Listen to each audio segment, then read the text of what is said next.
Good evening, good afternoon, and good morning, everyone. My name is Ana Rojas, and on behalf of the IUCN team and our partners at IUCN, along with other collaborating partners such as We Do, UN Women Count, and the UNFCCC, and the Generation Equality Forum, it is my absolute pleasure to welcome you to this webinar, Gender Data for Climate Solutions, New Cross-Sector Evidence and Strategies for Gender-Responsive Climate Action and Resilience. Thank you for joining us today and for waiting patiently for us to get started. Apologies, we had some background technical difficulties. Today, we will be discussing gender and climate change links with a focus on how gender data can inform robust climate change and how climate data can be employed to advance gender equality. We have a wonderful lineup of speakers to dive into discussion of these points, and time set aside to hear from all of you about experiences, your challenges, and your successes on how we can be better advocate for the value of gender data for better informed policymaking and programming that meets the needs and improves the resilience of the whole population in all their diversity. Next, please. Now, for those of you signing just now, a warm welcome and thanks for being here.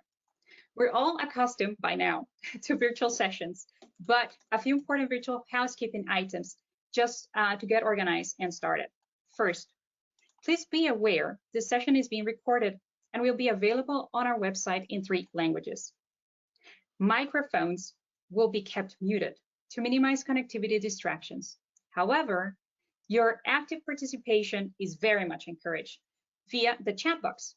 Please share any comments, observations, or questions you have through the session. We'll be collecting and organizing this to factor into the question and answer session later. Key resources are found in the handout box in the control panel. Here you will find easy access to the PDF documents for download.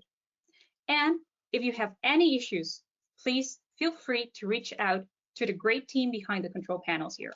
We'll be keeping a close eye out for any communications.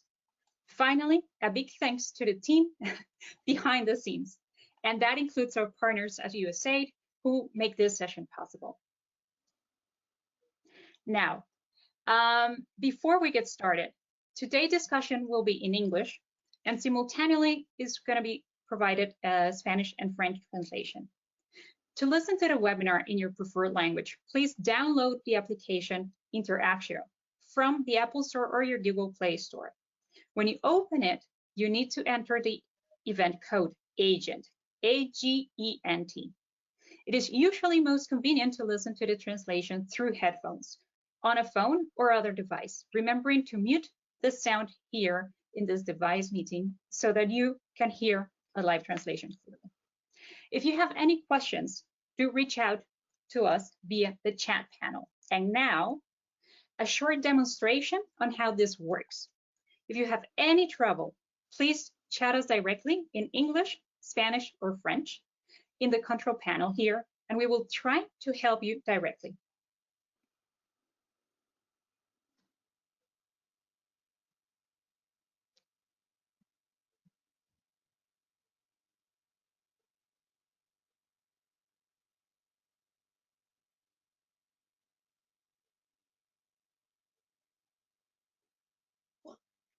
Hi, good morning, everyone. Hope you can hear me. Yes, Anne. It's great to hear you and to have you here with us to open the session for today. Allow me to introduce you very, very briefly. This is Anne Vaughn. Anne is a senior advisor for climate change at USAID. She has 20 years of experience working in international development and humanitarian policy and advocacy arena. She most recently led Mercy Corps' effort in the Zurich Flood Resilience Alliance, where she advocates for increased adaptation financing and climate-smart development with bilateral and multilateral donors and the private sector. She previously led Mercy Corps' U.S. policy team and focuses on food security, resilience, and peace-building policy, including advocating for foreign aid appropriation, the Global Food Security Act, the Global Fragility Act, and the Food Aid Reform. And the floor is yours, and we can hear you clearly. Great, thanks so much. And sorry for the technical difficulties on my end. Afraid my video is not working this morning, but really excited to be here. As I was just introduced, I'm the Senior Advisor for Climate Change in the Bureau for Resilience and Food Security at USAID.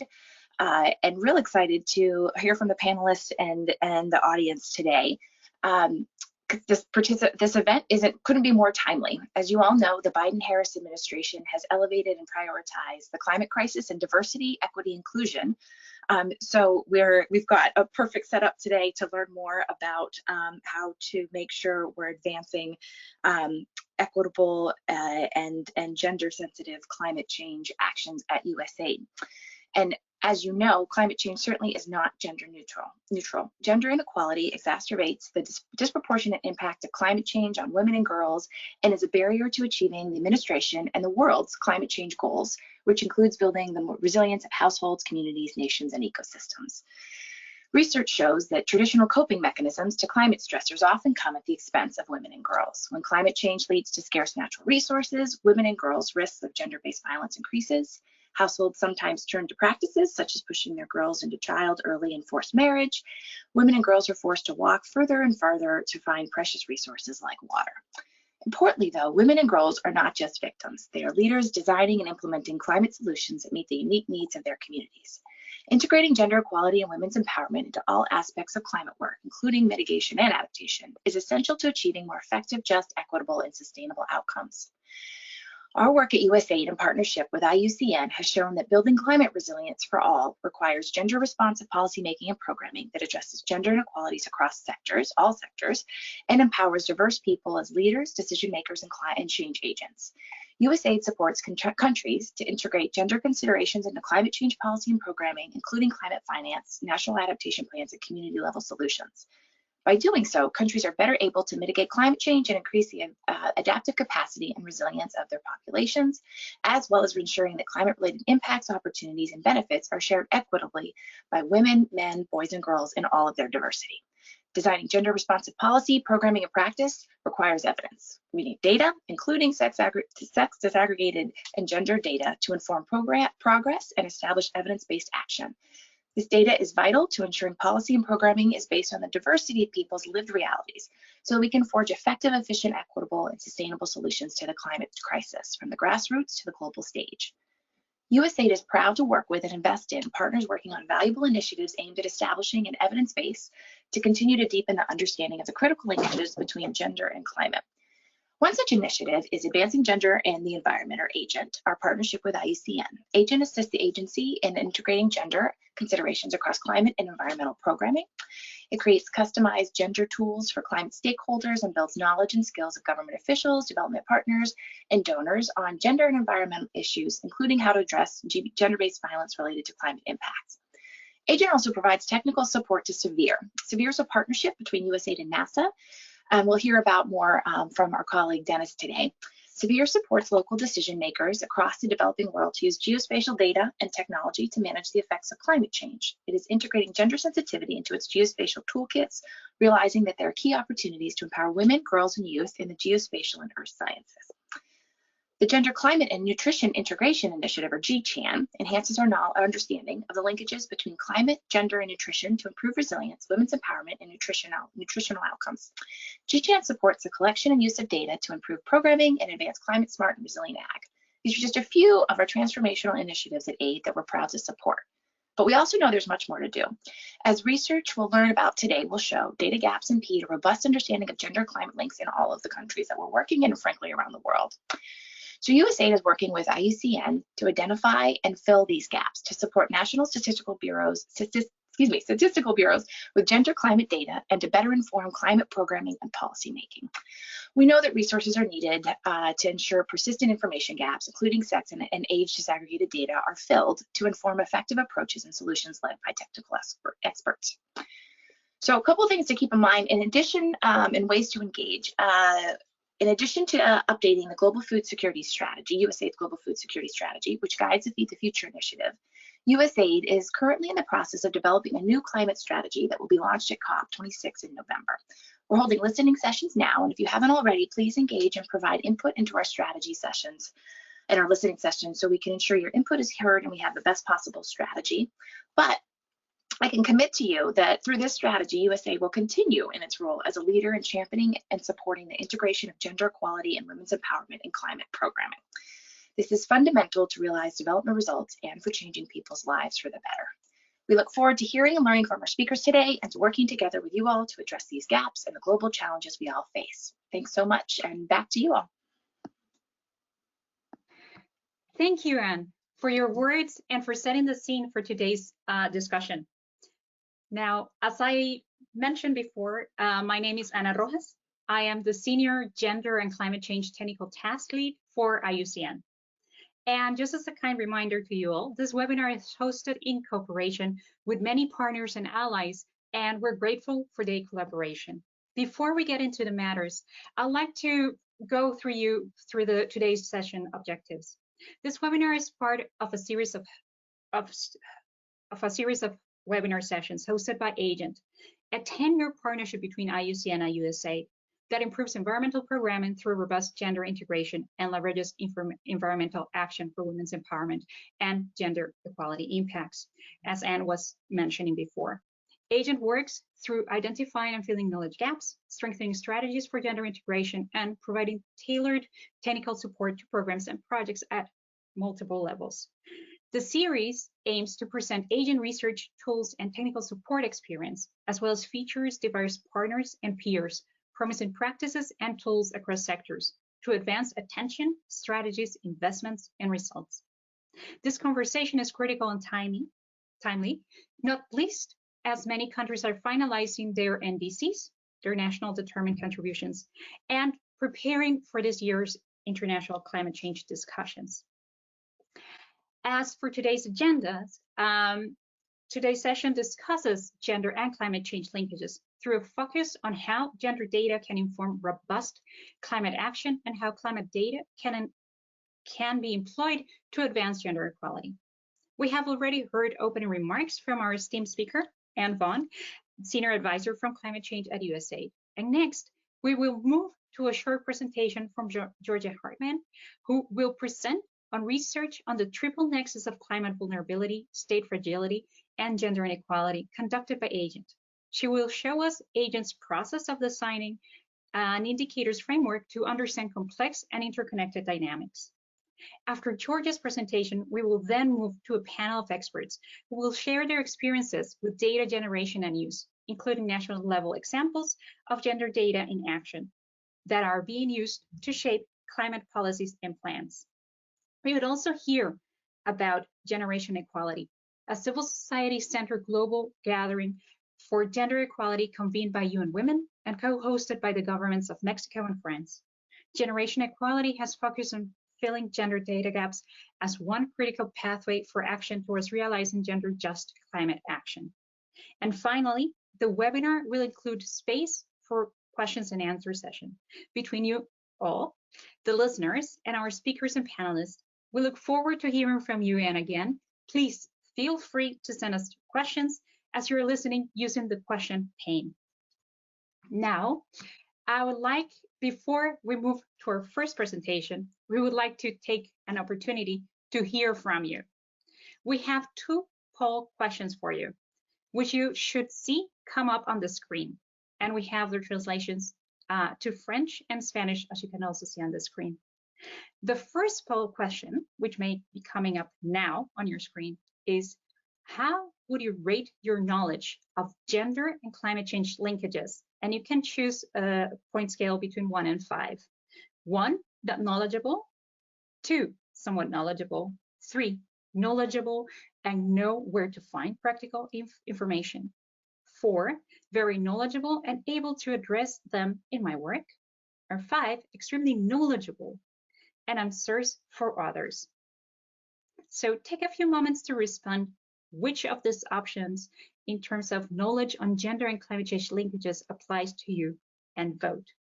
There's no wrong answer.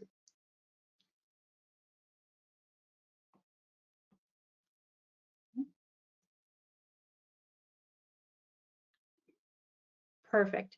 I think in the interest of time, we will be closing the poll about now and prompting the second poll question, which is as follows. Do you use gender data in climate policymaking, programming, or climate data to inform and advance gender equality efforts? And you have two choices, yes or no. So let us know if you use gender data in climate policymaking, programming, or climate data.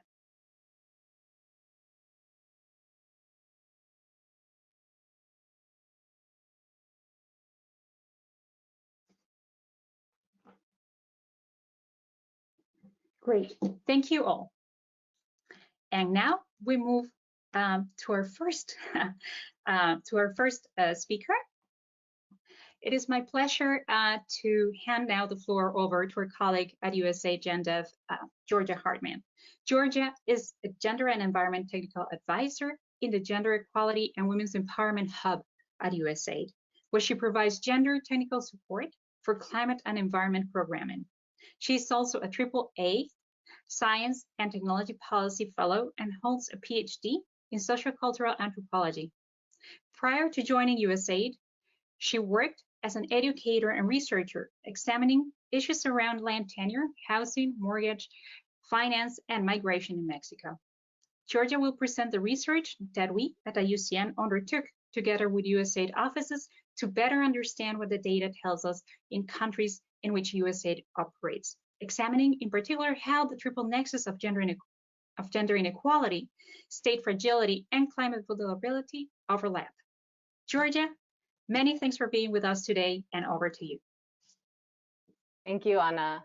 Hello, everyone. It is my pleasure to join you and have this opportunity to present research that was developed under our agent partner with the IUCN team to better understand what we call the triple nexus of gender inequality, state fragility, and climate vulnerability. Across countries and contexts, gender inequality, state fragility, and climate vulnerability each present challenges for the resilience and well-being of communities and the ecosystems upon which they depend. These dynamics are at play across the world, in particular to varying degrees in the 122 countries in which USAID operates and invests in programming. There is an emerging corpus of research on parts of the triple nexus. For example, on the link between gender and climate vulnerability, the link between climate vulnerability and state fragility, and in relation to women, peace, and security agenda. Excuse me, the women, peace, and security agenda. As our development and poverty reduction strategies have had to dramatically shift over recent years to tackle and build resilience to a changing climate, we wanted to know more about how these three components overlap. We wondered, what might existing national data be able to tell us about this triple nexus? What does this existing national data on the components of the triple nexus look like mapped together? And what knowledge gaps might need to be filled so that we can better inform specific interventions in a given country context, or for global level research, data collection, and capacity building? Not only this, but how do we unpack these gaps? What processes can we employ and learn from to come up with methods for unpacking them? The process of identifying gaps and then defining methodologies for filling those gaps shows how existing data can be used to generate new information and a lens for understanding and analyzing the triple nexus. Slide.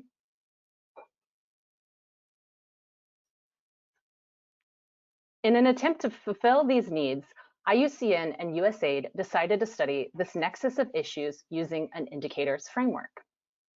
To design the framework, an extensive literature review was conducted. This was the first portion of the methodology. This review showed the research team that gender inequality, state fragility, and climate vulnerability are complex and intertwined issues with some shared drivers and social implications that affect progress across issues. The literature also suggested that there are differentiated impacts of climate vulnerability and state fragility on women and men, with disproportionate impacts for women and girls.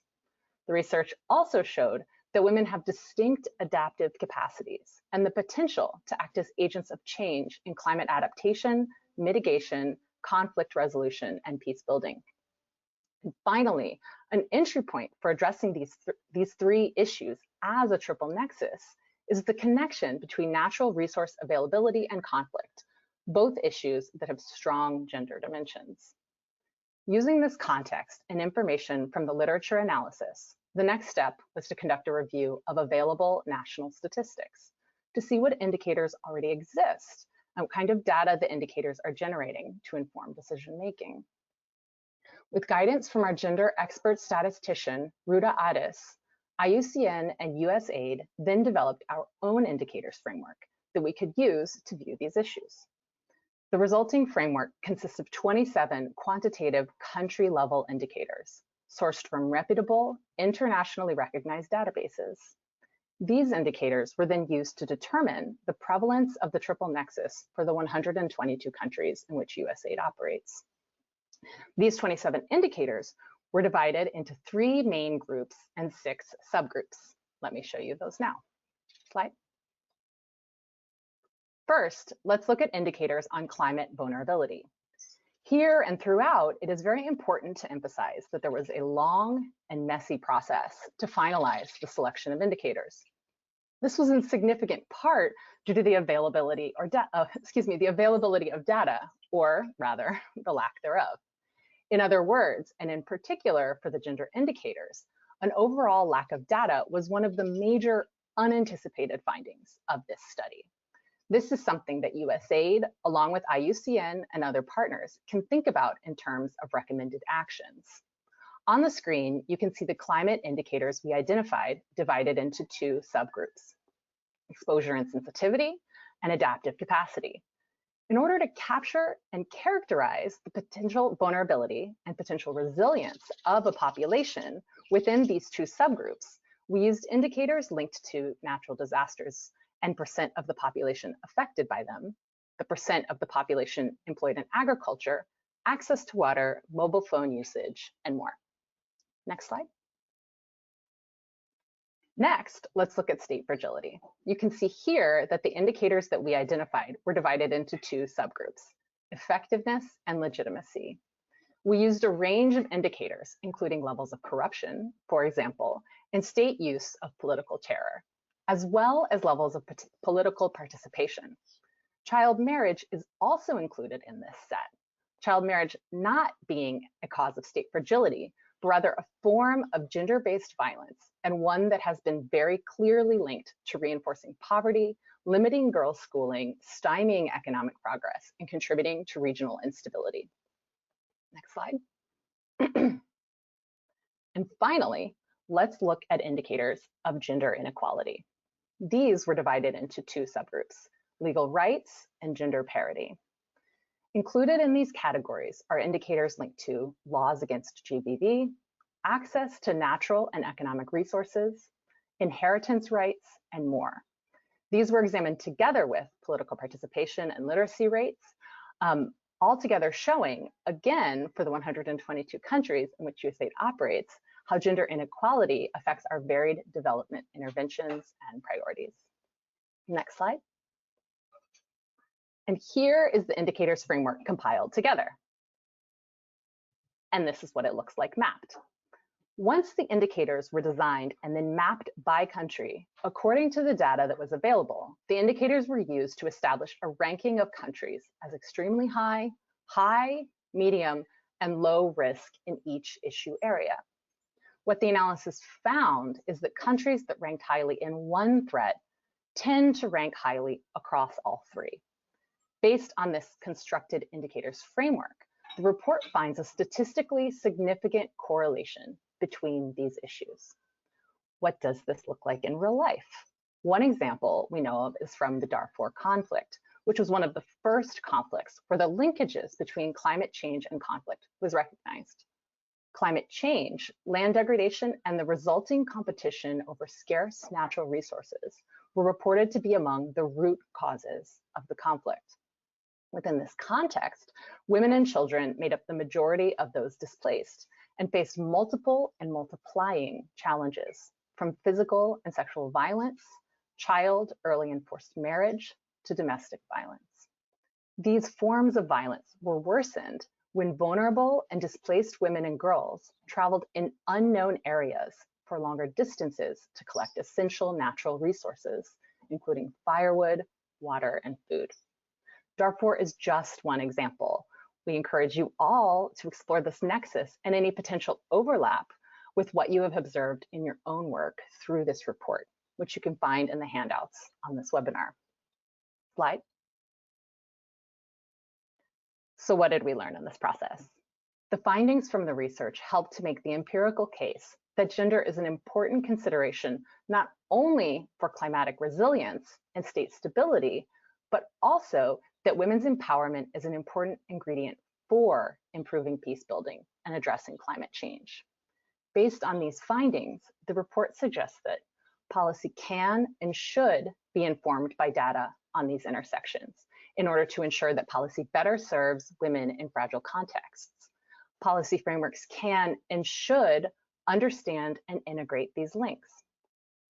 To do this, we know that women must be included as stakeholders, leaders, and partners, recognized for their agency and potential for informing and leading change at different levels and within various sectors, work that USAID is doing through our Agent and RISE initiatives, among others. We also learned a lot simply from the process of designing, conducting, and analyzing this research. The literature review and process of defining the indicators framework showed that there are huge gaps that exist around indicator identification and data generation for policymaking. We encourage and emphasize that more research must be done to fill knowledge gaps and to better understand the complexity of the interlinkages among the triple nexus issues and the entry points for addressing them together. This requires concerted work focused on building the capacity and investing in data collection, analysis, and application. Designing and implementing cross-sector partnerships are also critical. Without these partnerships, innovative learning cannot surface and gaps will be overlooked, generating key barriers to policy making, which better serves women and girls around the world. Finally, I'd like to thank the team at IUCN for this research, in particular, lead authors Molly Gilligan, Celine Mayer, and Emmett Boyer, along with Ruta Addis and Craig Beatty and the whole Agent team. Back to you, Anna. Thank you, Georgia, for your words. It's very helpful and insightful to hear about this exercise. You so rightly emphasize the value of process of identifying indicators to understand dynamics happening in countries and on the ground. We will now move to our panel discussion. Our panelists today include Sara Eduardo Valero, Sieda Hadika Hamshide, Dennis Macharia, and Bridget Burns. Each of our panelists has 6 minutes to present their experiences, which is a challenge because they also need to speak slowly due to the translation. First, I'm delighted to introduce Sara. Sara Eduardo Valero is the Regional Advisor on Gender Statistics in UN Women's Regional Office for Asia and the Pacific, where she manages the flagship program initiative, Making Every Woman and Girl Count. Besides planning and implementing interventions to support equality, availability, and use of gender statistics across Asia and the Pacific, she provides technical advice and prepares analytical materials on gender statistics. Before joining the regional office, she worked as a statistics specialist in UN Women's Headquarters and was a statistician at the Statistics Division of the United Nations Secretariat, UNSD, the Economic and Social Commission for Asia and the Pacific, ESCAP-SD, and UNESCO's Regional Office for Asia and the Pacific. Now, Sara, UN Women's Women Count program is taking major steps to improve gender data and its accessibility and application for policymaking. What are the gaps and opportunities for gender-responsive climate and disaster resilience? Thank you so much, Anna, and thank you to all of you for having me. So it's a very good question, and it requires a very broad answer, but because we only have 6 minutes, I'll try to be to the point.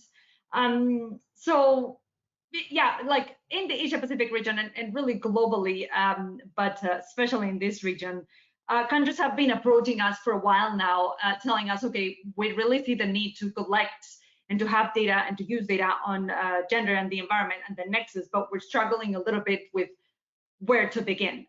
So when I say we, I mean we as the Women Count colleagues in UN Women have been really helping countries produce some of these data to fill some of these data gaps. So there's like a three-prong approach really to start finding this data.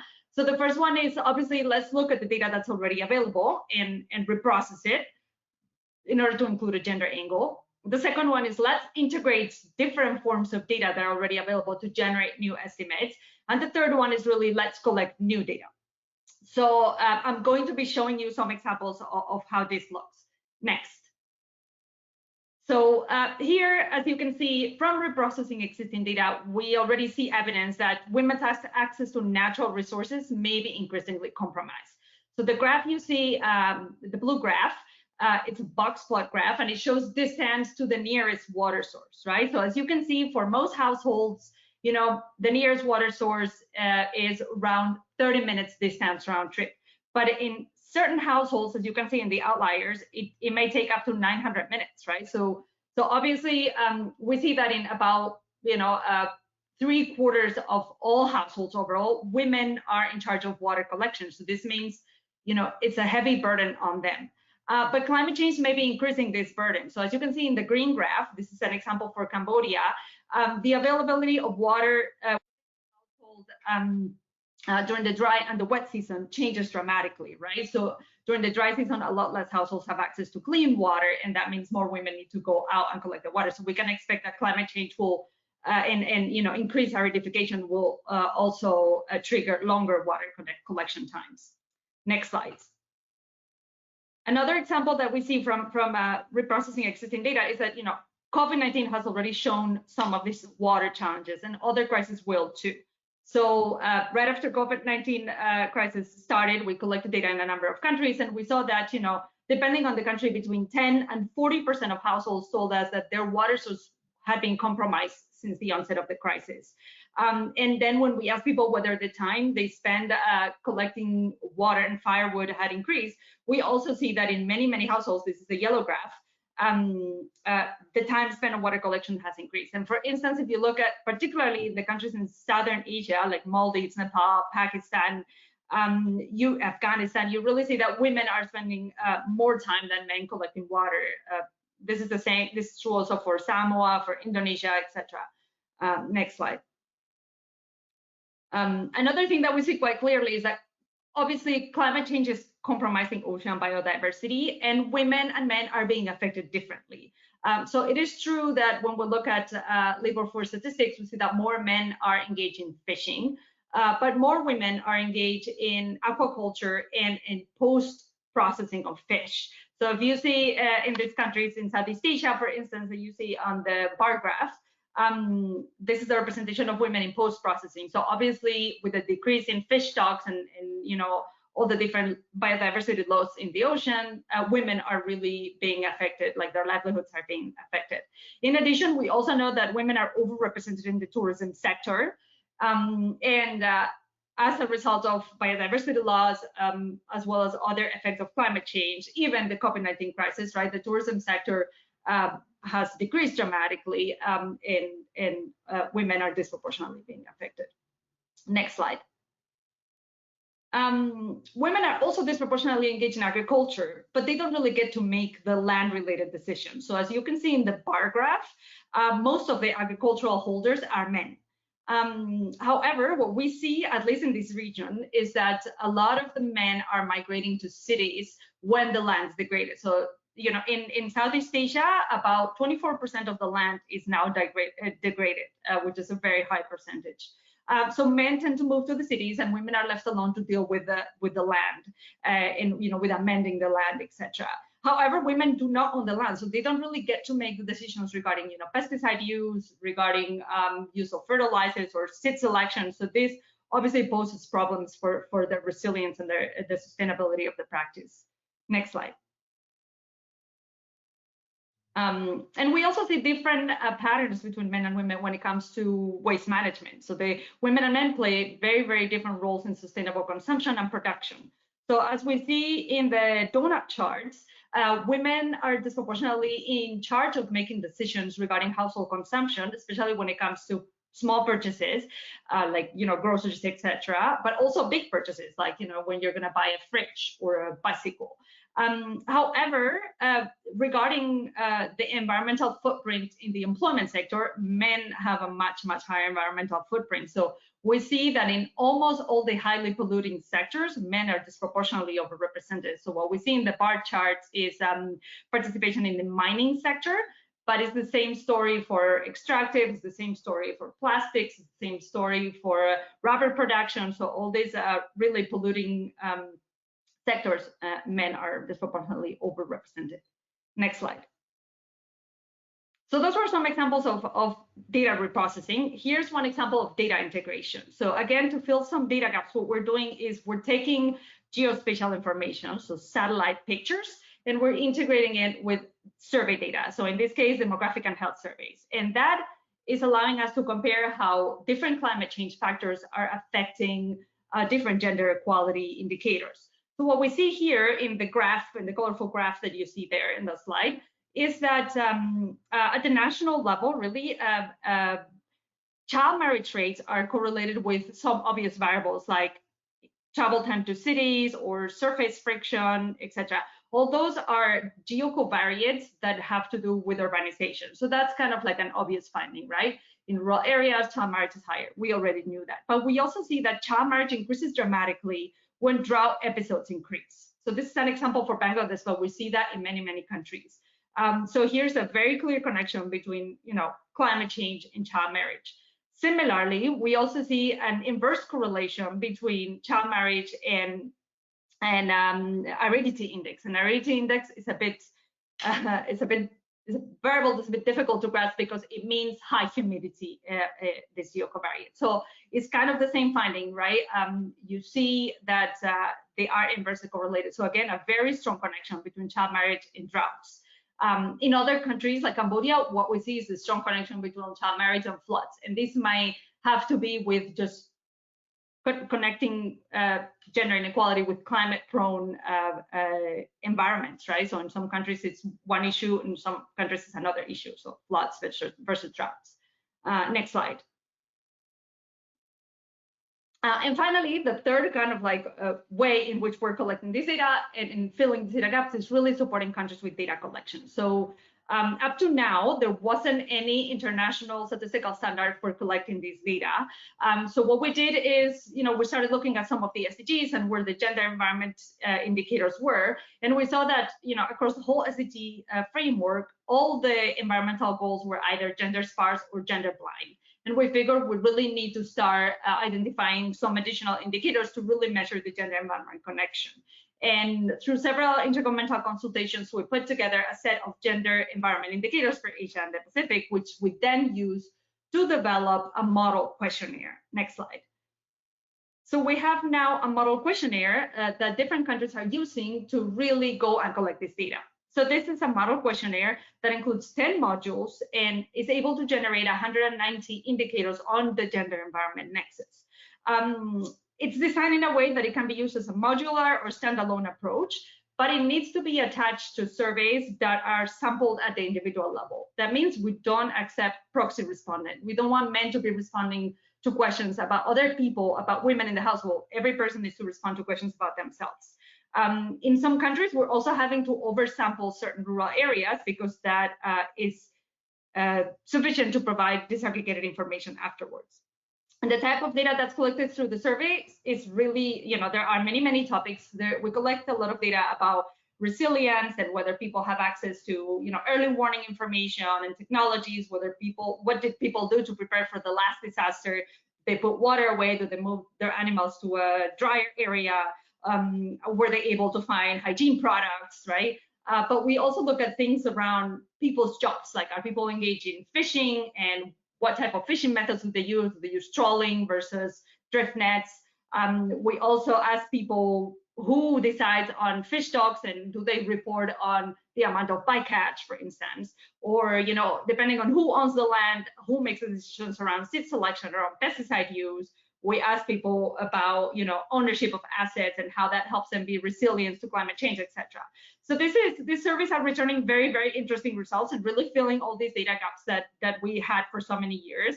They have already been tested in Bangladesh. They're currently on the process of data collection in Mongolia, and we have many other countries that will be running the survey this coming year.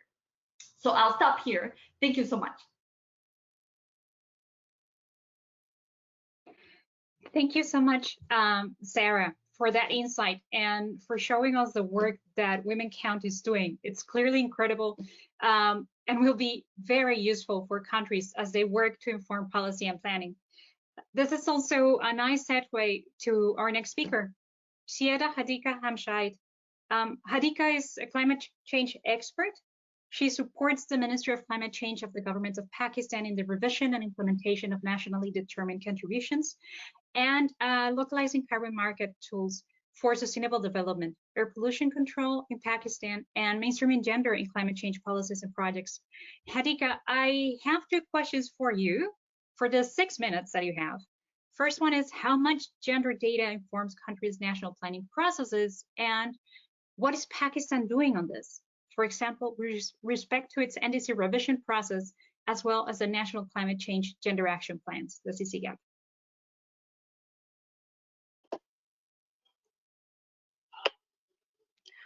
Thank you, Anna. Thank you so much for the kind introduction, and I'm really looking forward to make some significant contribution to this session. And as per your questions, I will be focusing on how much the data, how important the data is for making climate change policy gender inclusive. Next slide, please. So this is a snapshot of Pakistan population, and you can see that 48% of the population is a woman, and out of this 48%, 64% of the population they're living in rural areas, which make them more vulnerable to climate change. And most of these women who are living in rural area are involved in agriculture related activities. According to some stats, that is around 79%.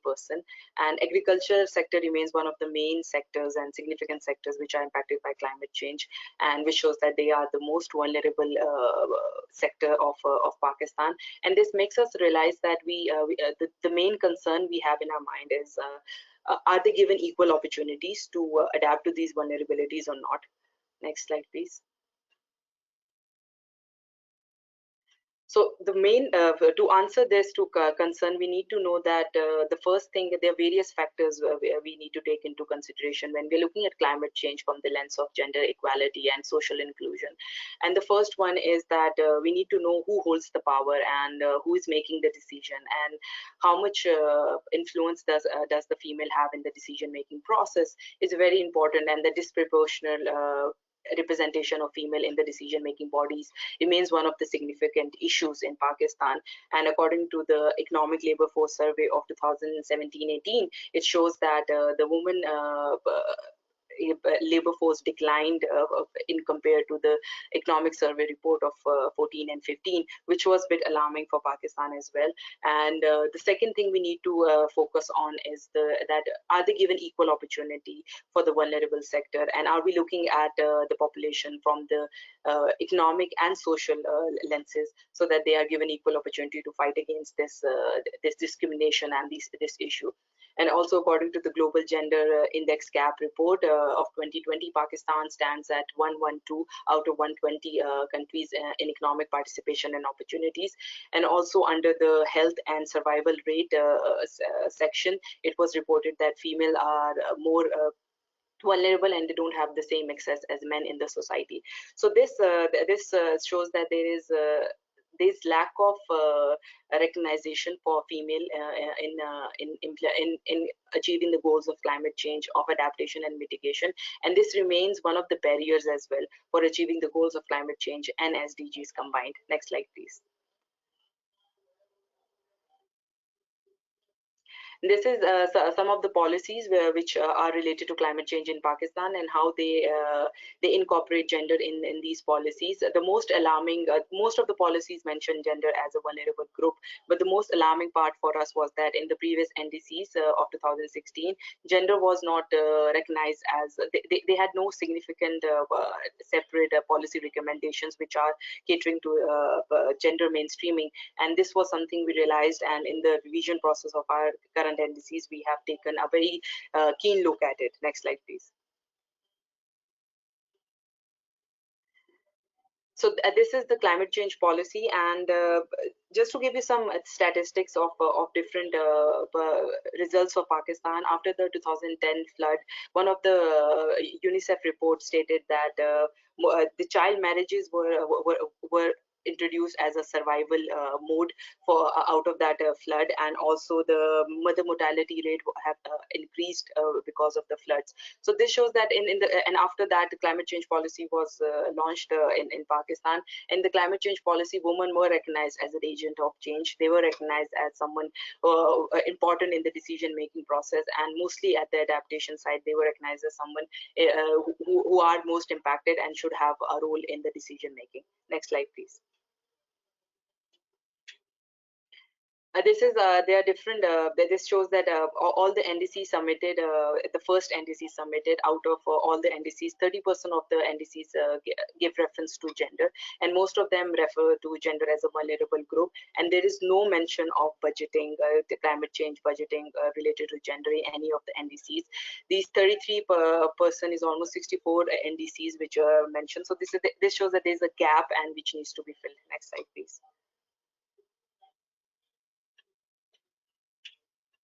This is a process government of Pakistan is following in the revision process of NDCs. What we have is we have two working groups, one on adaptation and other one is on mitigation, and and these working groups are divided into sub-working groups, and all these sub-working groups are cross-cutting with gender. So what we have done is that we did a gap analysis of different policies and the data which was available, and then the policies available at the sub-national level, at the national level. And once the gap analysis was done, the working paper was developed with the input of all the provincial departments and the line ministries and all the members of these working group, and they gave their policy recommendations, and a working paper is almost finalized, and this will be part of the revised NDCs. And the main idea is that we should not mention gender as separately, but should mention gender with the cross-cutting with all the sectors of NDCs. Next slide, please. And these are some of the policy recommendations which came from all over Pakistan, from different provinces and sectors. And for example, previously Sara was mentioning about land reforms. Are they able to own a land, and are a female population of rural area can go to the market and sell their products? Is something which was recommended as a policy recommendation. Then again, the lack of knowledge information remains one of the significant issue in all the sectors, and the increased participation of women in decision making is very important. Then energy, disaster, water, waste, all of them focuses on awareness raising of the female population.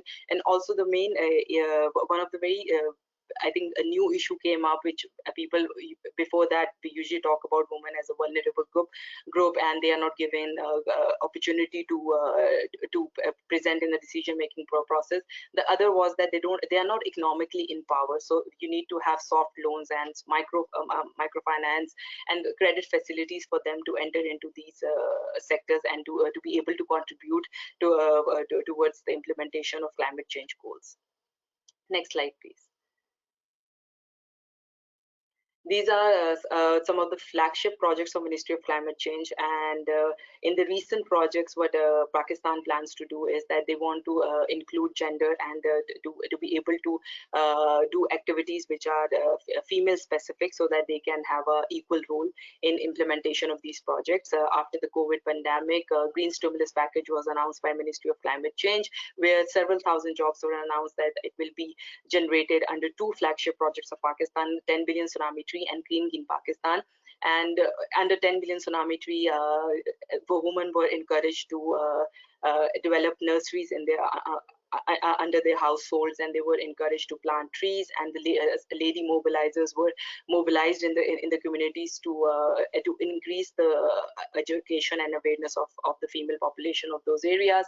And under Clean in Pakistan, they were recognized as social mobilizers. Cleaning activities were given to females so that they can be economically empowered and they can be involved in the implementation of these projects. And also GLOF second phase have also started, and these areas are mostly the many of these areas are they move to cities for in search of jobs, and the females are left behind. So they have to make the decision. They are the first one to be impacted by a disaster. So awareness raising and early warning signs, and to increase the disaster risk management of these areas were, and taking into consideration for gender lens was taken forward. Thank you. Next slide, please. So yeah, that's it from my side. And if you have any questions, I will be really happy to answer, and really looking forward to the session. Thank you. Thank you very much, Hadika, for this insight, for sharing the work you are doing across a number of policy spaces with the government of Pakistan, which is incredible. And it's really encouraging to see how much progress has been made, particularly on those last slides that you showed. Before I turn to our next speaker, I just want to kindly remind you all to send in your questions and comments using the question pane. We are already receiving some, but we would very much like to have more of your questions. And with that, now I would like to introduce Dennis Macharia. Dennis is a thematic lead, heading a team of technical experts at the NASA Servir Eastern and Southern Africa Hub at RCMRD, the Regional Center for Mapping of Resources for Development, based in Kenya, East Africa. His team works on data-oriented services that use Earth observations to find solutions related to climate adaptation and resilience, with a focus on water and food security. Now, Dennis, Servir and ENSA is capturing and mapping data in interesting ways to inform climate action. From your experience, how can data and innovative analysis better inform gender-responsive action by governments and organizations? Thank you very much, Anna, and hello, everyone. I'm happy to be a speaker in today's webinar, and I want to take us all through some activities, or what we call services that we have implemented in East Africa in the past 5 or 6 years or so, focusing mainly on climate vulnerability mapping and climate vulnerability impact and assessments. And I have examples from Kenya, Tanzania, but I want to focus more on the Tanzania, because that's where we have, we have examples of how actually our services, our mapping services have benefited communities, with a gender aspect into it. So the first slide, this is an example of the kind of outputs in terms of products that we produce, when we integrate our data sets to map where, what we call in climate hotspots or climate vulnerability hotspots. And these are usually areas where, there are climate stressors that intersect with community livelihoods, community health, or any other aspect, that supports, community livelihoods generally. And that also includes, ecosystems. And when we bring these data sets together through integration and mapping frameworks, we are able to identify areas that are particularly, vulnerable, relative to other areas. In terms of identifying areas where interventions or resilience interventions can be especially focused in order to build the capacity of, in this case, communities, or in other cases of ecosystems, to cope up with, or at least withstand, stresses from the climate. And in this case here, the map on the left at the top, this is what we did in the Lake Victoria Basin. This is a basin that supports the livelihoods of about, close to about 50 million people across the 5 countries that share the basin. And the history with East Africa is that many of our livelihoods here are dependent on the climate, and especially because agriculture is a very big component of economies of the East African community countries. And so changes in the climate, say decreases in rainfall, increases in temperatures, have a very direct impact on agricultural livelihoods. And so when we did this mapping, generally when we do this type of mapping, there are several things that we consider. The first is the approach, and the approach that we take is, first of all, to identify the scope of our vulnerability mapping exercise, And then around that scope, we build a team, and usually this is a team comprised of ourselves as the technology or the data, or technology, basically the or institution that brings the technology to integrate data sets.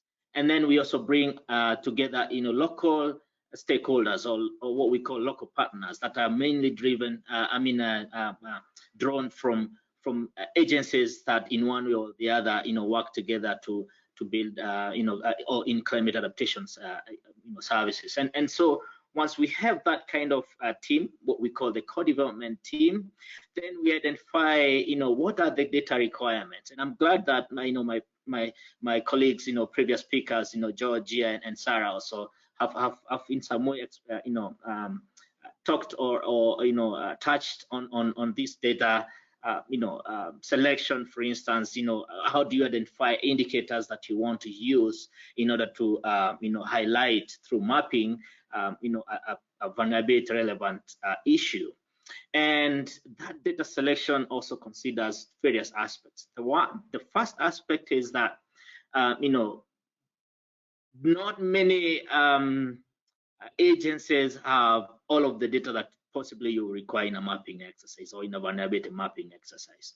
And this is where satellite observation, or what we call broadly as Earth observations, come in very, very strongly. So most of our analyses are EO driven, but they have a very strong integration with demographic and health surveys, or generally what we call the household surveys, where we get especially data that is very specific to human beings.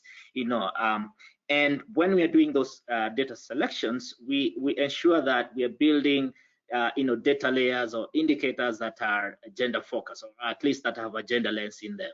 And some of these have been highlighted by Georgia, but I wanted to mention that access to services, access to markets, proportion of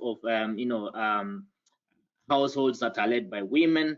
We also have indicators that relate to nutrition and child health, access to water services as well, and education level, just to mention but a few.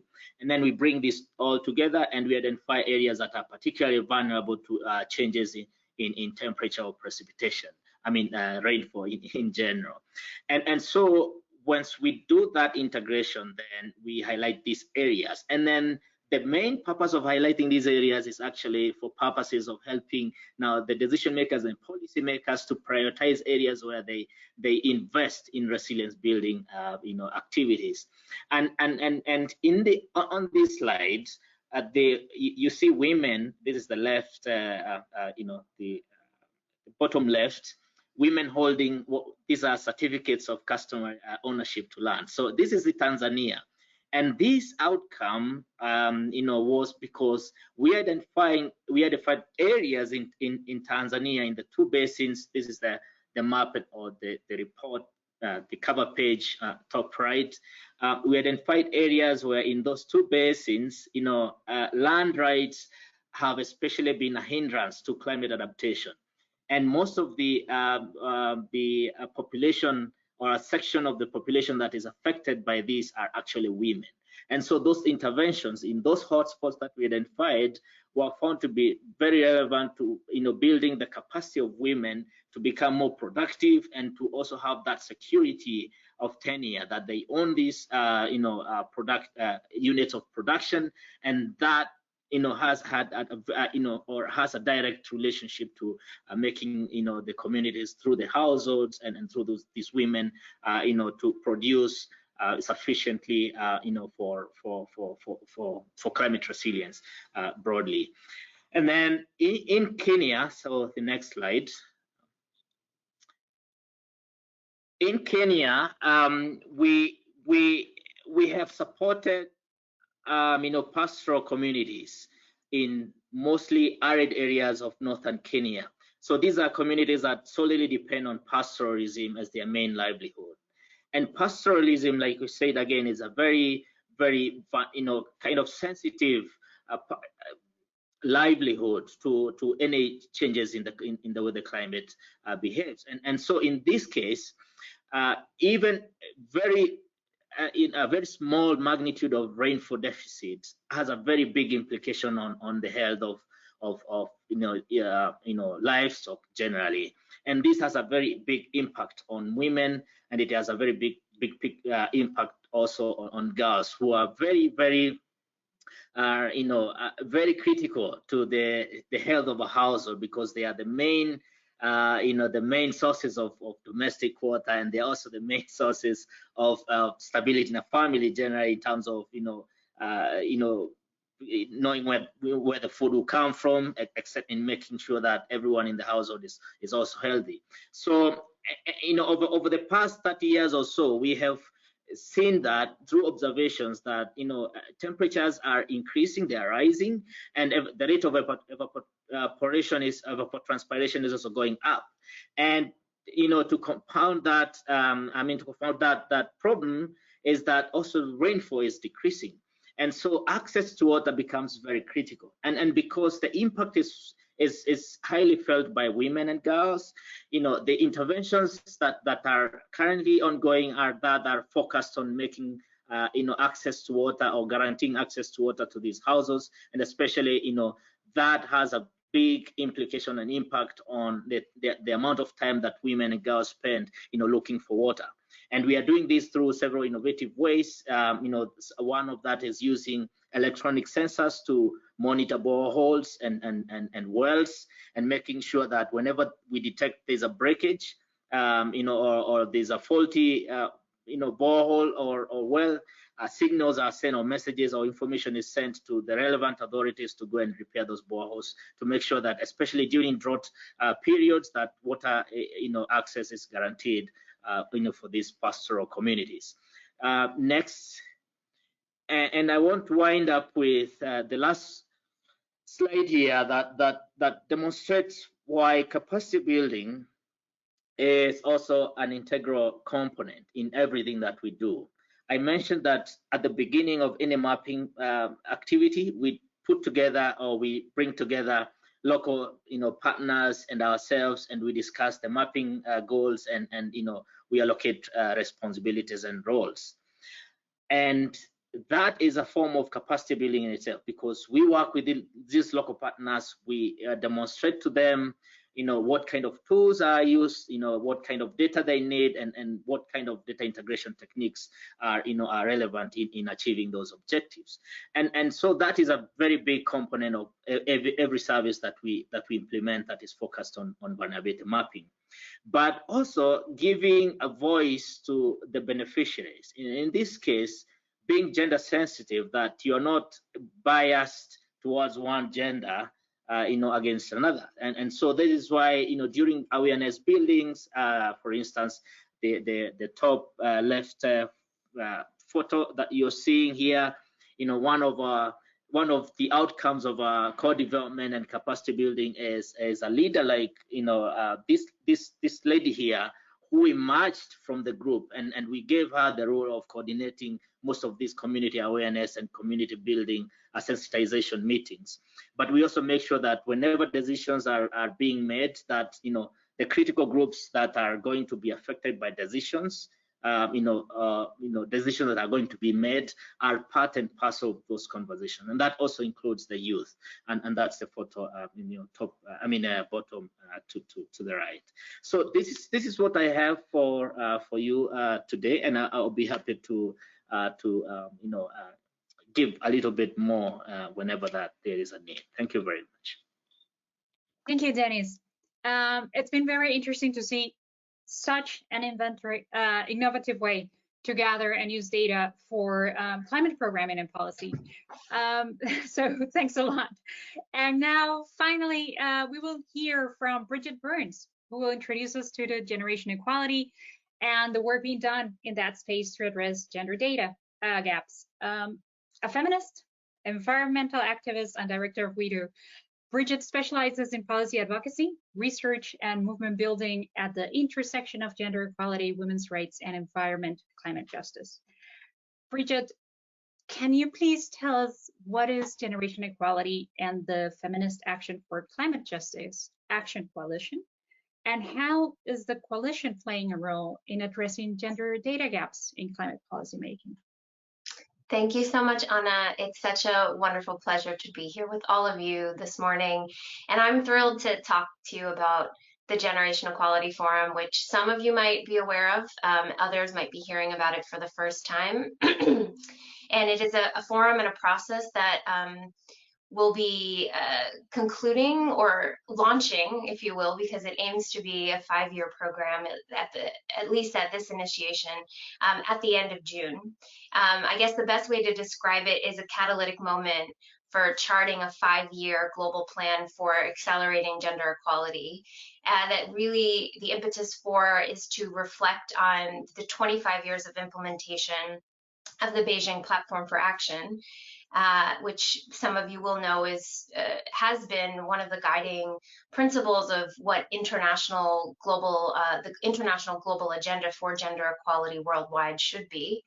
And how do we accelerate progress around key issues pivotal for realizing women's empowerment and resilience in gender equality? So GEF is the shorthand, which for some environment folks is hard because the GEF is also shorthand for the Global Environment Facility. So when I say GEF here, I mean the Generation Equality Forum. GEF is an opportunity to collectively create a renewed blueprint for action and advance specific goals. And as mentioned before, it's a participatory process that aims to be civil society led.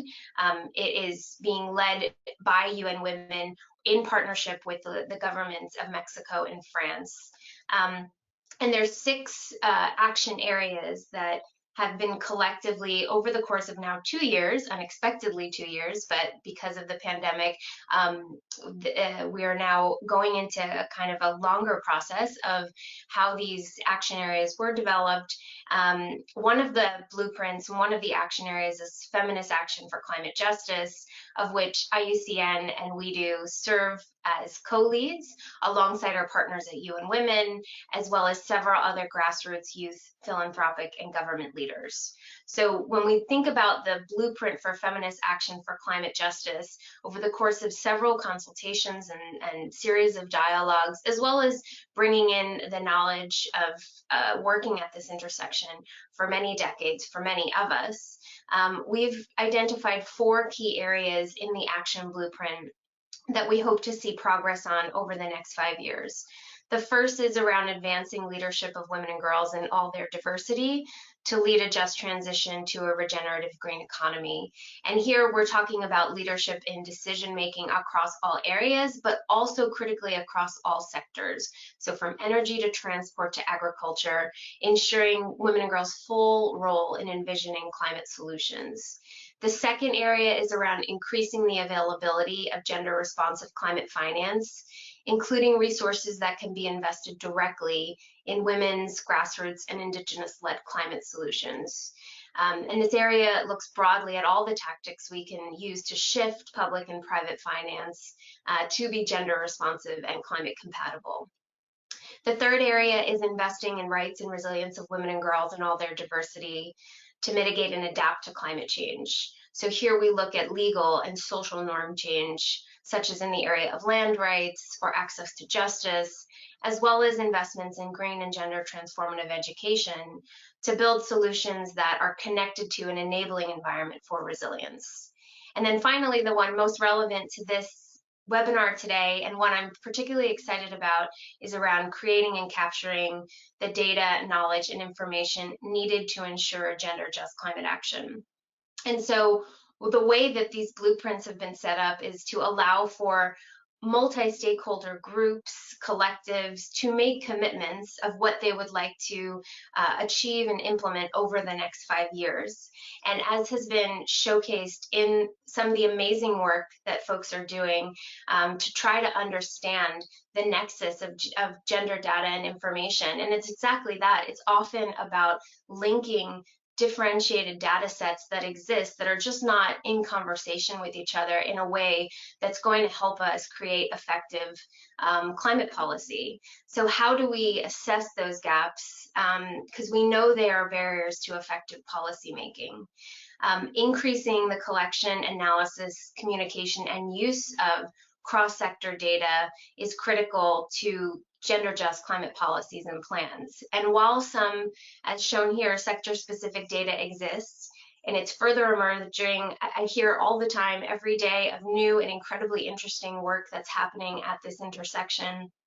One of the things that we highlighted in conversation when we talked about what could we do in this action area that would really help us move the needle, was that there's really no go-to place to act as a clearinghouse for collecting the data, for curating and communicating this critical information, and really acting as a synthesizer and an amplifier of where there are connections that either individual communities, groups, or countries are not able to make simply on their own, for example. We think that there's a real limit to the knowledge and capacity and uptake of this data and information. And I'm sure for many of you some of you might be very new to this, but for many who have been working at this intersection, you know, it's difficult to consistently feel like there's not enough data, when actually part of, I think, what our challenge is to really create that ecosystem where the data and information is becoming clear and accessible to folks. So we're dreaming up, as part of a commitment between WeDo and IUCN, our partners at UN Women, as well as many of our grassroots and civil society partners, a gender and environment data alliance that really can serve as that synthesizer and megaphone for data and information that exists at the nexus of gender and environment. We're hoping that this alliance can serve not just as a vehicle for having a place to synthesize that information, but also to have a wide membership of folks who are doing data collection and who are doing it in a very diverse way. We want to make sure that this alliance fully understands that what counts counts, and that data collection is done in a multifaceted way. Often it is community-based and participatory, and that information and research is just as valuable and needs to really sit alongside national statistics bureaus and work that's being done in the United Nations. How can we create this powerhouse space for sharing information, news, and resources on how we collect data, and how do we share it out on a consistent basis so those connections are being made? So I'll leave it at that for now. I think we just wanted to use this opportunity to share with you all, you know, where we see a gap in terms of how do we really build power and influence using this incredible data at these different nexuses that all of us are working on. And we think that the GEF, the Generational Equality Forum, and the launch of this new Gender and Environment Data Alliance could be a really strong opportunity for making sure that this work doesn't stay in webinars, but really moves beyond into having an influence in global policy making. Over to you, Anna. Thank you, Bridget, for that motivating introduction to the generation equality work taking place by leaders like you. Thanks for sharing with us. And thank you all for your interesting presentations. We've come now to the moment of sharing the questions and answers from the audience. So I'd like to invite all the panelists to unmute yourselves, put on your cameras, because we would like to try and make this as lively a conversation as possible. And I would like to start with a question that's addressed to the whole group. So whoever wants to volunteer first, please do. I'll read the question. It says, are gender minorities, genders beyond the gender binary, such as non-binary people or trans persons, considered in analysis of gender and climate change? And if you could provide then a perspective of how multidimensional issues of systemic sexism, racism, ableism, and so forth can be best addressed in our climate mitigation and adaptation work in international development. So I realize it's a big question, and I'm wondering if there's a volunteer among all our panelists who would like to take the first opportunity to respond. I can respond about our surveys if you want, if that makes sense. Perfect. Yes, Sara, go ahead. Okay. Yeah, so maybe indeed it's a very, very important issue, and one issue that we need to tackle. But we need to really start, considering these variables much more systematically for analysis. So we often try to disaggregate our data to the extent possible, but the challenge is usually so regarding sex and sexual orientation, we typically do ask the question in the surveys. Regarding race, ethnicity, etc., we typically do ask the question in surveys. The problem is, depending on the sample size of surveys and depending on the sampling strategy of surveys, it might or may not be possible to actually produce disaggregated estimates. So, oftentimes, even though we have the information there, it's this or samples of certain population groups are not large enough to actually disaggregate the data to generate the estimates. So, it's a matter of, for policymakers, for governments, for the people funding the rollout of the surveys, they really need to put these variables as a priority so that the whole sampling strategy of the survey is designed around oversampling certain population groups that might be minorities, because otherwise, generating these estimates is just not possible. Thank you. Perfect. Thank you, Sarah. In the interest of time, then maybe I'll jump to another question. And Dennis, I have one for you, which starts with a compliment. It says, great work. What are the dimension channels of your climate-related information to the women or communities, which reaches to the women groups in a timely and efficient manner? So if you're online, could you share with us a little bit of how you use this dissemination channels to reach with this information to women?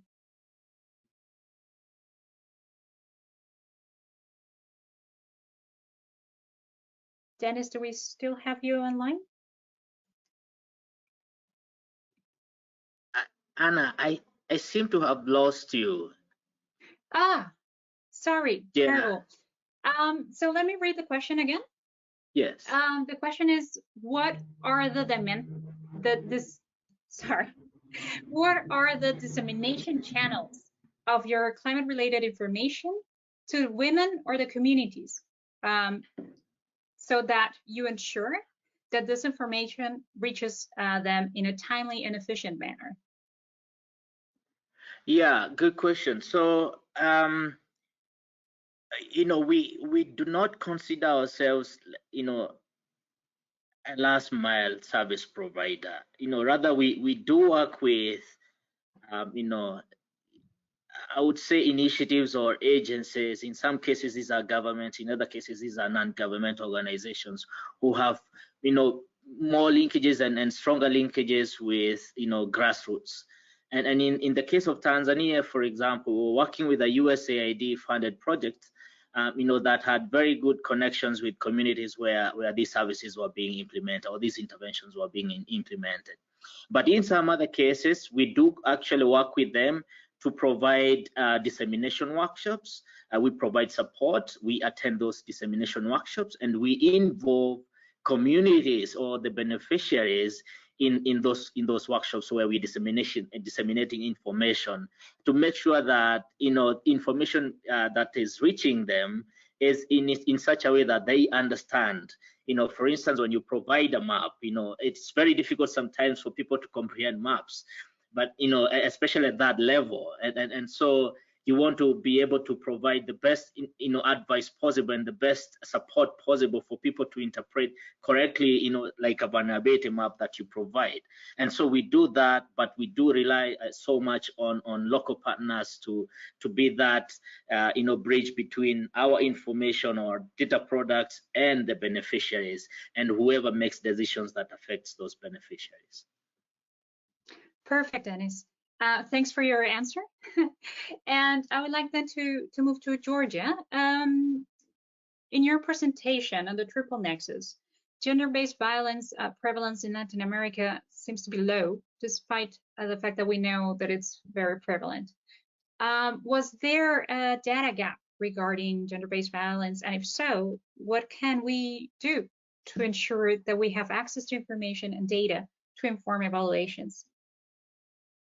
Yeah, thank you. This is a great question. And I think in particular, it's a great question because it gets at one of the key findings of the study, which is that there is a gap in data for gender-based violence. As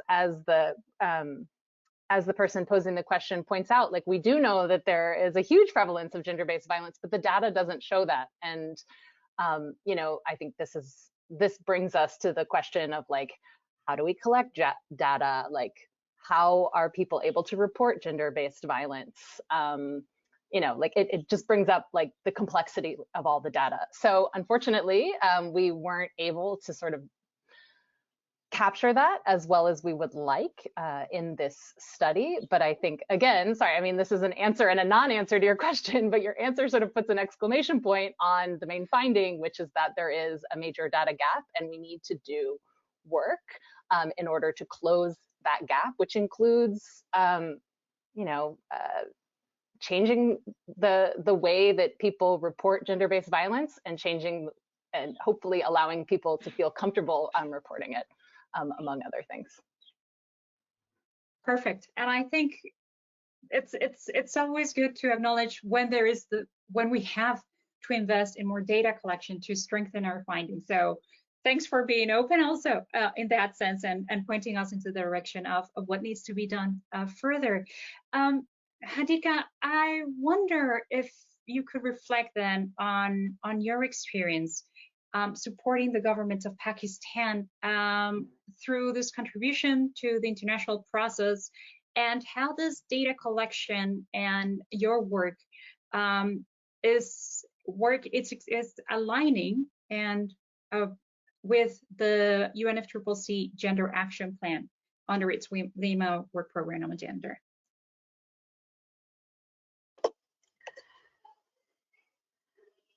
Thanks, Anna. And from the experience of working on NDCs and gender mainstreaming NDCs, and also representing Ministry of Climate Change at the UNFCCC, the main issue we feel at a country level is there is lack of data, which has been discussed by all the panelists.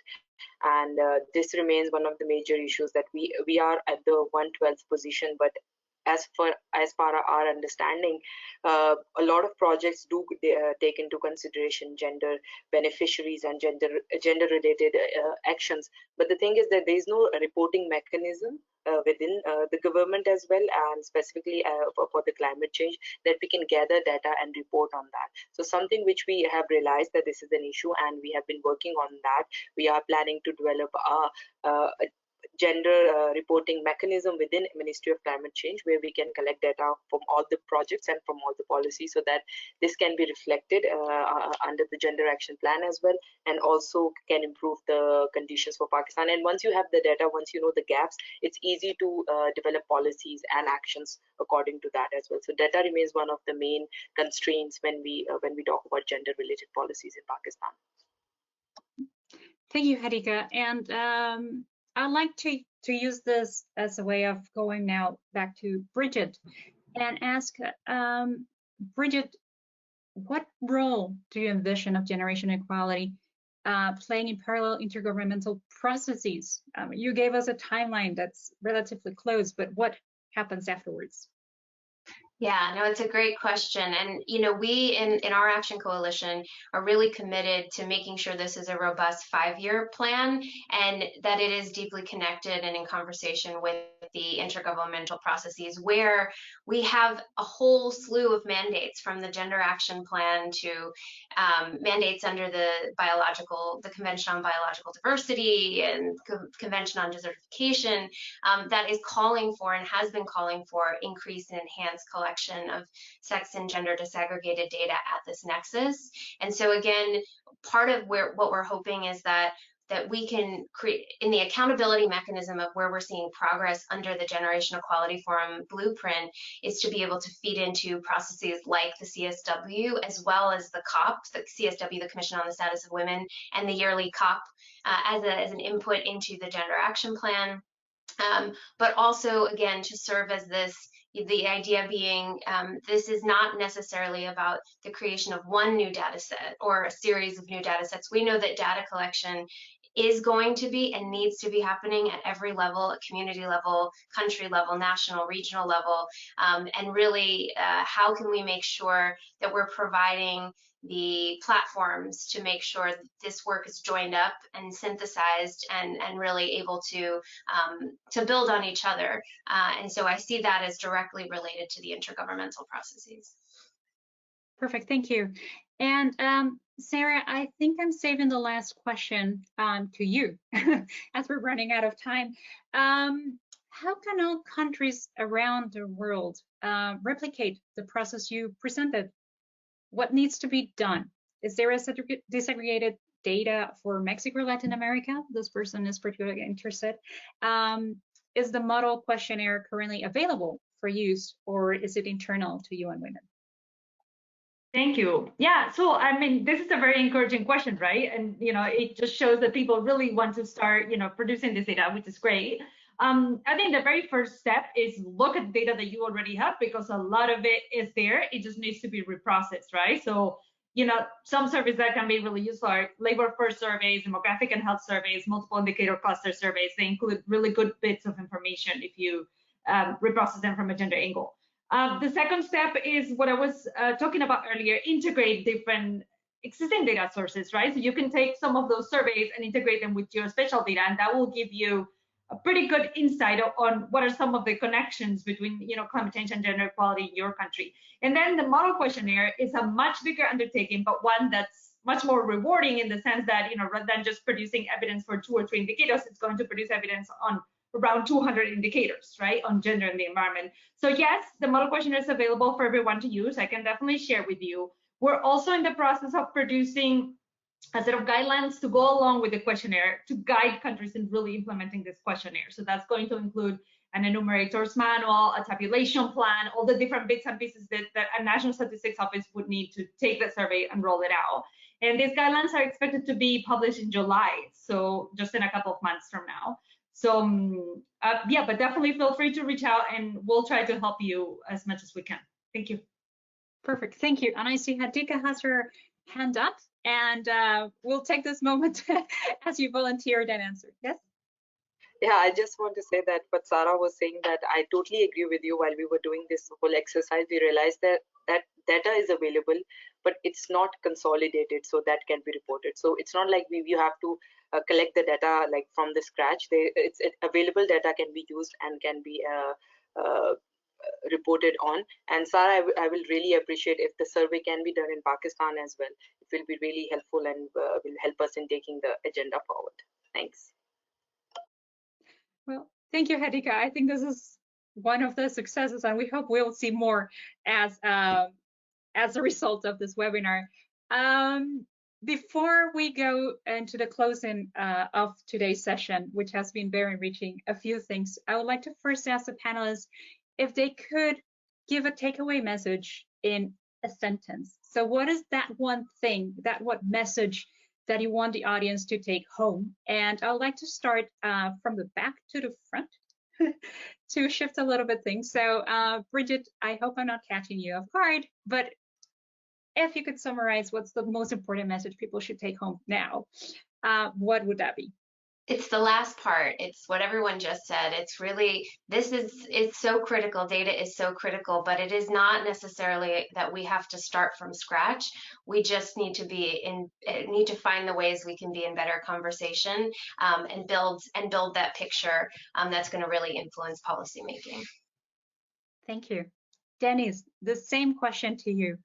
What is that one thing people should remember after today's session?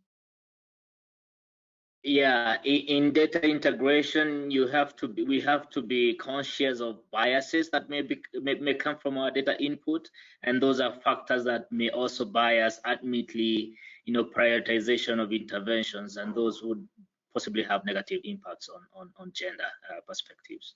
Thank you. Perfect. Thank you. Very important to be aware of our own biases. Hadika, your takeaway message, please. I agree with all the points said before, but my main focus will be that women should be made part of the decision-making bodies, and also at the national and international level, which is very important. When we're talking about COP, a country should have equal representation and if not, then there should be a proportional representation of female in their representation of the country, and also at the decision making at the country level. So yeah. Perfect, thank you. And Sara, your turn. What is the one thing we need to remember? Yeah, I guess same thing that everybody said, right? Like, sure, there are a lot of data gaps, but actually, as we've heard today, there's also a lot of efforts to start filling this gap. So that's exciting. So we need to continue really pushing to continue filling these gaps, but also to use the data that we have, right? Like, so once the data's there, really use it to make a difference. Thank you. Perfect. And Georgia, the last message is for you. So much pressure. Well, I'd like to underline everything that everybody else has said. And as far as like, I mean, one of the big takeaways is we need better data, and that's a huge gap. I also want to highlight the point that like women need to be empowered as leaders and policymakers and data collectors in all of this. And I'll just add one additional point, which is that like, we need to address these issues intersectionally. We can't look at gender inequality alone. We can't look at climate change alone, and we can't look at state fragility and violence alone. We really need to look at them together to inform policymaking. Thank you, Georgia, and thank you to our amazing panelists for today for this discussion. It's been an absolute pleasure to have you today with us. And before we close, we would like to invite our audience to give us your feedback. So before you click off from today's session, we would like for you to answer 2 questions, and they will be very, very similar, terribly similar to the ones in the beginning. You will see that the first one is if you did feel that the session helped you to build new knowledge on gender data and climate action. So please rate how you consider your knowledge on gender and climate change linkages is now. And we're using the same rating as in the beginning. So from 1 to 5, with 1 being not knowledgeable, 2 somewhat knowledgeable, 3 knowledgeable and know where to find practical information, 4 very knowledgeable and able to address them in my work, or 5 extremely knowledgeable and I can be a source for others. Take your time and vote. And we know you did this very quickly in the beginning. So thank you also for being speedy. And I think maybe now we can go to the next poll, which is again a binary question. Apologies for that. Do you feel the knowledge shared on this webinar can be applied to your work?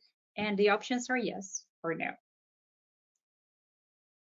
And we hope, of course, that this has been useful and that you will be able to apply this somehow with your work. But please be honest with us when you vote. Okay, I think maybe we can close the poll. Perfect. Wow, this is really amazing answers. Thank you very much. And with that, I would really like to thank you all on behalf of our partners at IUCN. I thank you for your attention, for your interest in today's webinar, and we very much look forward to being in touch with you. As said before, the recording would be available, and we may be producing a frequently asked question brief to include those questions that we were not able to address today. So thank you again for your time, and have a really great rest of the day.